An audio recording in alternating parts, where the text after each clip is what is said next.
qui habitent dans le secteur pour faire ce festival. Déjà, pourquoi mettre à l'honneur les femmes aussi au sein de ce festival? Je sais que c'est l'un des buts de l'association, mais là, comment les femmes sont mises à l'honneur? C'est que ça ne parle que des femmes, de ce festival? Oui, parce que nous sommes une association pour les femmes, mais on va parler de tous les problèmes des réfugiés.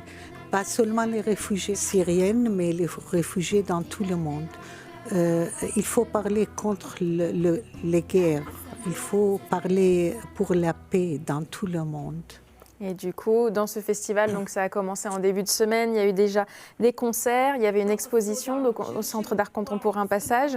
Ce soir, c'est une soirée dédiée à la projection de films. Et ce week-end, on peut aussi voir pas mal de choses. Il y aura des dédicaces à partir de 18h avec Wejdan Nassif. Exactement, c'est une réfugiée syrienne.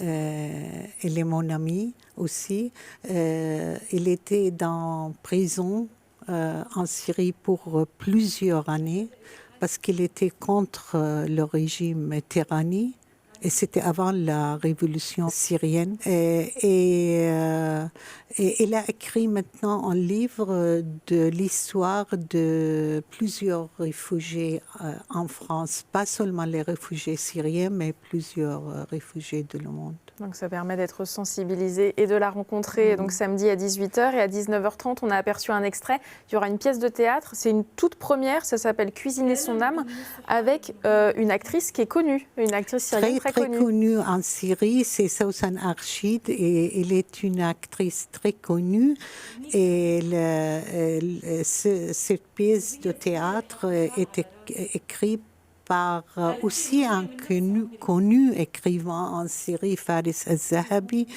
et mes anciens par aussi connue réalisatrice Inas Haqqi.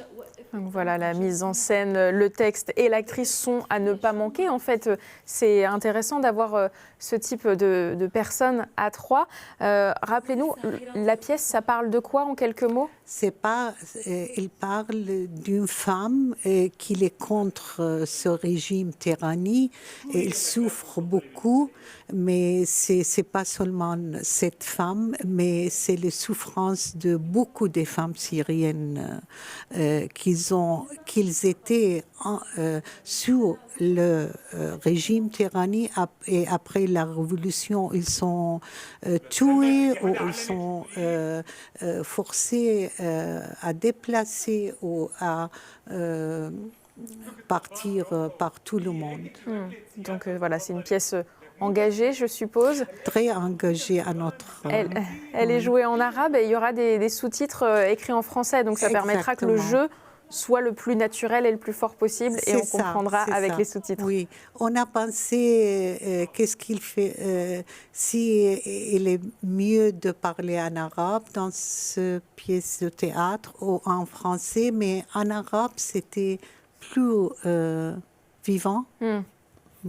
Oui, donc voilà, c'est à voir à partir de 19h30 samedi. C'est gratuit, on peut venir gratuitement? Oui, gratuitement et pour tout le monde. Ouvert à tous. Le pass sanitaire, je suppose? Toujours. Le pass sanitaire, il faut garder le masque tous les jours. Voilà, les mesures sanitaires en place. Exactement. Donc ça, c'était pour le programme de samedi. Et dimanche, on aura à la fois de la danse et un concert, de la danse soufie avec 3 artistes aussi qui sont... Enfin voilà, très connus. Oui, et ils s'installaient à Bordeaux. Ils ont 2 Syriens et une Française, une danseuse française aussi. Ils ont une équipe qui fait le danse soufie. Mais l'histoire de danse, c'est sur les femmes aussi. Là encore.